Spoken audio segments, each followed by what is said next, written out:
si bose bahamagarwa kandi si bose bahamagawe bitaba, si bose batangiye urugendo bazagera ku musozo, kandi si bose bakomeje urugendo bazahamagarwa na Yesu.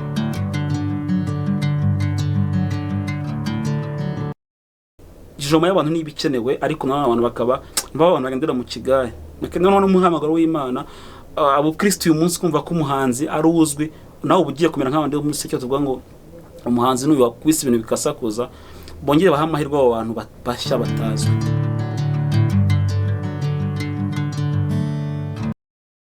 Abantu benshi bajya mu gakiza bikamera nkaho nyine ari ibintu bisanzwe, bakabye ibintu bisanzwe ngira ngo uyu munsi amagambo hanze abakristo n'abarokore nshobora kubatandukanya njye wese n'ibyo na leta uyu munsi ari ingamba yafatiye insengero cyangwa amatorero kubera nyine imitwarire idakwiye. Sinireka ko ari leta ifite ikibazo, ahubwo naho amatorero kongera abantu bakirebaho. So rero indirimbo isa nkaho ikebura abantu. Gukizwa ntabwo ari urugendo rw'umunsi umwe, ntabwo ari akantu nyine gato nko ndibiririmba ngo uhite ngo uparika. Hari indirimbo rero ufite kubyara mugari muravuga ati ese urishyura tugupromoting, nayiba numva navunikira bishoboka. So nakeza ko ari iyo ngiyo kuko ntabwo irimo ibintu rusange abantu baba gospel bakunda kuririmba.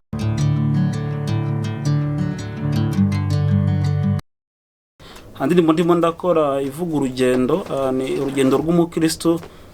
Ndimo ndakora na Barnabe, ni indirimbo ya injyana ya rumba mu kuntu, nifuza ko nabyo bizaba iravuga ngo si bose bahamagarwa kandi si bose bahamagawe bitaba, si bose batangiye urugendo bazagera ku musozo, kandi si bose bakomeje urugendo bazahamagarwa na Yesu.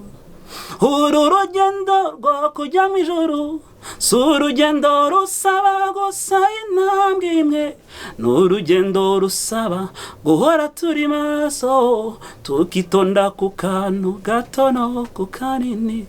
Naho ngaho ngeze uyu munsi indirimbo zo ni nyinshi cyane. Hari igihangano wavuze ngo nimfa ni kwa kizi. Yego. Kubera iki wahimbye indirimbo irimo ubutumwa ki? Nahinge ndi muri gospel. Abantu benshi bakunda niyo tuyibona mu busanzwe, bakunda guhurura umuntu iyo yapfuye ugasanga umuntu bamuzaniye indabo, bamuzaniye amafaranga atari bubone. So byaranyinspiye, nakoraga ahantu najya nkunda guca ku mukecuru akambwira ngo wampaye 100, umunsi yapfuye ntazi ko afite abana bakomeye, imodoka ziraparika hano mu cyaro, imvura iragwa, imvura iguye, abantu baje kwashijemo amafaranga babaciye kodesha urongera bayakuba kabiri kubera ko baraye kugira ngo humuke.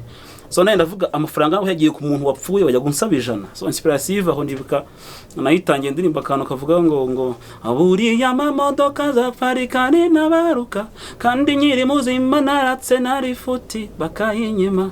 So Imana rero yayimpaye ndayikora, yari mu minsi nkora gospel nayisohoyemo, ariko nyine nayo numva indirimbo ifite ubutumwa twita conscious. Ni indirimbo yo gutekerezaho, ariko mu by'ukuri nayishaka ngo abantu bagire urukundo. Itwa Nimfa, ni indirimbo ntajya ntunya kuvuga ko ari indirimbo nini mu byo nakoze byose.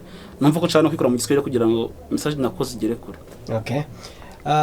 Urebye ibyo nibyo nanjye nifuzaga kubaza ku bihangano byawe, ariko nawe hari icyo wenda hari igihangano ufite wumva kirimo ubutumwa ariko nta kubashijeho, ushobora kugikorana promotion n'abantu bakakimenya. Ni ikihe mu by'ukuri, ni ikihe gihangano tutavuzeho? Indirimbo ngiye gukora ndimo ndakora yitwa urugendo. Iyo yarumba bavuga. Yego, abantu benshi bajya mu gakiza bikamera nkaho nyine ari ibintu bisanzwe, bakabye ibintu bisanzwe ngira ngo uyu munsi amagambo hanze abakristo n'abarokore nshobora kubatandukanya njye wese n'ibyo na leta uyu munsi ari ingamba yafatiye insengero cyangwa amatorero kubera nyine imitwarire idakwiye. Sinireka ko ari leta ifite ikibazo, ahubwo naho amatorero kongera abantu bakirebaho. So rero indirimbo isa nkaho ikebura abantu. Gukizwa ntabwo ari urugendo rw'umunsi umwe, ntabwo ari akantu nyine gato nko ndibiririmba ngo uhite ngo uparika. Hari indirimbo rero ufite kubyara mugari muravuga ati ese urishyura tugupromoting, nayiba numva navunikira bishoboka. So nakeza ko ari iyo ngiyo kuko ntabwo irimo ibintu rusange abantu baba gospel bakunda kuririmba. Gospel uyu munsi atari bisirimba, umva indirimbo zivuga ngo Mana warakoze ubigeragezo n'ibindi, ariko mu by'ukuri hari ubutumwa bundi abantu barimba gospel bakeneye gutushaho kugira ngo bongere koko babwira abantu Imana byanye. Rero nakeza ko n'indirimbo ikomeye mu za gospel. Hanyuma nkiza mu ndirimbo zo nyine za kera mvuga nakoraga, indirimbo yitwa Nimfa, indirimbo y'ubuzima bwanjye bwose, nayo nkunda kuvuga ko nayo umpaye ubushobozi yageraho ahari utageze uyu munsi. Hanyuma tusa n'abagana ku musozo, hari ibyo umaze kugeraho, hari abamaze kukumenya, hari abamaze kugukunda, ariko ubu ni iki wabwira umuntu ukubonye bwa mbere, cyangwa ni iki wabwira abakunzi bashobora kuba bazakubona mu minsi iri imbere wenda barebye nk'iki kiganiro? Ikintu cya mbere cyoroshye ngiye kubabwira, ntabwo umuhanzi ari uzwi gusa, ndetse n'uzwi ntabwo ari uzwi siwe muhanzi gusa. So bongere baha amahirwe abo bantu bandi bashya. Nkunda kubwira abantu ko iyo mbonye umuntu ampaye link y'indirimbo y'umuntu ntarenze, nihutira kwimva no kuyireba kuko nakumva y'umuntu usanzwe. So nabwira ngo mu by'ukuri be kumva ibintu abantu bangu uyu muntu yitwa runaka yaje ari umuhanzi mushya, ngo ituvuga ngo amofu mvuyeho kubera ko ntamuzi, kubera ko kuvaho mu by'ukuri nantekeza ko biri mu bintu isi yadutwayemo byo kumva ko nyine ikintu cyiza ari icyo abantu bazi, ariko nyamara hari n'ibindi byiza bihishe. Niyo mpamvu ngira ngo Imana yaremye ubutaka azahabishyira ahantu kure, kubera yuko nyine niyo nziza, ariko ntabwo abantu bazi ubwiza bwayo, so bisaba ko bacukura kugira ngo bayigereho. So n'abahanzi batingiye tumwe n'aho abantu batubona turi bashya n'ibiki, bongere bamere nk'abashaka ya zahabu. Umuntu ntabwo nicyo kintu ahubwo ni umuntu twa Chris Aime, nuwahe umva ibyo akora ubishake uko byamera kose, haba hari ikintu afite. Nkuko nabivuze, ntabwo wakora indirimbo imwe ebyiri eshatu kugera kuri 30 na zingahe utari ko kugenda bita kuri muta afite iyo mpano. Ntekeza ko joma y'abantu ni ibikenewe, ariko n'abantu bakaba abantu bagendera mu kigaye. Noneho n'umuhamagaro w'Imana, abo Kristo uyu munsi kumva ko umuhanzi ari uzwi, nawe ubugiye kumera nk'abandi bo muri secyo tuvuga ngo umuhanzi n'uyu wakwise ibintu bikasakuza. Bongere baha amahirwe abo bantu bashya batazwi, umuha amahirwe we guskipinga utarebanje ngo urebe uyu muntu afite iki, afitiye package na afite iki. Mu by'ukuri nyamba misaje nabaha nyine bagerageze bongere babirebe. Nanjye ushaka kujya kureba ibintu byanjye aho mbishyira kuri Spotify, nkabishyira no kuri channel yitwa Chris Aime yanjye. Ndumva ari ikintu nababwira. Aha, dugana neza ku musozo warunabikomojeho. Turashaka kurangira abantu wa Chris Aime, ni hehe bamusanga? Ubwo wenda contact cyangwa se izo channel zose ukiraho ibyo bihangano, ariko n'uwagukenera ku giti cye agukeneye nk'umuhanzi, yakubona hehe, cyangwa se nizihe service yagukuraho mu byo? Service ya nkuru byaye n'umuziki. Byanye n'umuziki, nizera ko nandika indirimbo nziza nshobora kuziha umuntu. Service ya mbere. Service yindi nizeraho ntabwo ari nyinshi, ariko nziko ndi umujyanama mwiza mu by'umuziki. Ushaka kuvuga ngo kuko nawe ntaho uragera ku kiri guhu inama abandi, ariko nziko iyo kote nyifite, kuko hari ibyo ubona umuntu agiyemo umuhanzi wo gutira ko bino bintu ntibyari bikwiye kugenda gutya, bigenda gutya. Kuko imyaka yose maze hari byo nabonye, despite kuba ntaraho nifuza kuba ndi, ako nko nabivuze nyine Imana nizaho yifuza ko mba, singizaho nifuza kuba ndi. Hanyuma ikindi nuko cyane ushaka kunkurikirana kumenya n'ibindi, terimira telefone mbonekaho, ariko nakereza ko uburyo bwiza no kujya kuri channel yitwa Chris Aime. Iyo wayi nayikuyeho yari yakira nkikora Secular Music, ukareba Chris Aime official, niho mbarizwa. Bikugoye kwandika Chris, ushaka kwandika bwoko niremeye by Chris Aime, ushaka gusearchinga ukoresheje izina ry'indirimbo, kiza ko ariyo muwaye yoroshye. Hanyuma ugahitamo indirimbo, ubona n'ibindi bikurikiyeho byinshi. Mbasaba nyine ko ufite ku mutima gukora cyangwa se gusapotinga ubwo butumwa bwanjye mu ndirimbo n'ibindi, aho naho hantu yanyura ntekeza ko woroheye umuntu wese kwitangiraho. Nta nimero za telefone wa sharing? 0786388694 niyo nimero mboneka. Nkubaza kuri service, niyumvishaga ko wenda hari nubwo umuntu yagutumira ashaka kuguha akazi, ntibyemewe? Sinzi, ari igihe nko twabivuze muri zambagamizi n'ibitandukanye, kuvuga ngo kano kanya mvugiye ngo ako kazi n'ibindi nibyo ni karibu, ariko nyiracyari mu bivuga butumwa niko njya mbifata. Nekereza ko bura ku muntu utari wanagera kuri podium nziza, ntekereza ko biba binakwiye ko hani igihe hamwe no kwitanga. Shaka kutaba akazi, ariko nyeneye mu byawe nshobora kuza kandi nkabikora neza. Nicyo numva navuga nta kibazo. Ijambo ushobora kubwira abadukurikiye rya nyuma, cyangwa abantu iyo bavuze rya nyuma bumva bibi, cyangwa ijambo ridusoreza niriye?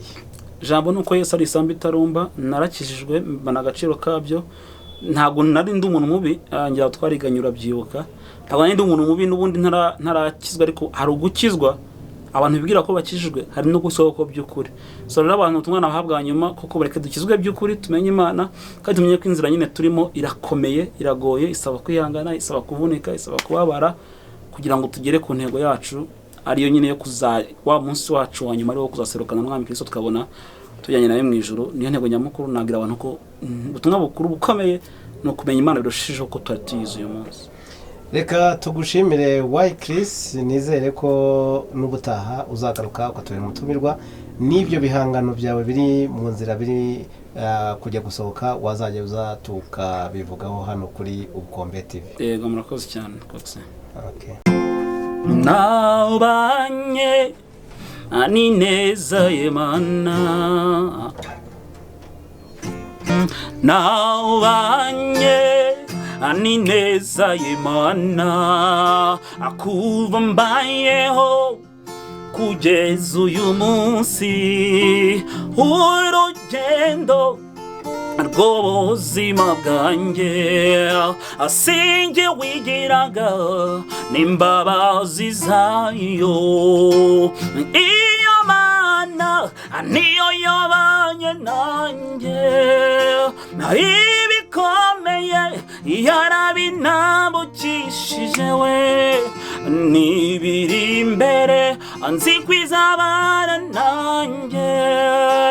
Ugari Yesu ntabwo bamfite, ugari Yesu ntabwo bamfite. Iyo Mana niyo yabanye natwe, ibikomeye yarabidutambukishije, n'ibiri imbere nzi kwizabana natwe. Ugari Yesu ntabwo bamfite, ugari Kristo ntabwo bamfite, ugari Yesu ntabwo bamfite, ugari Yesu ntabwo bamfite.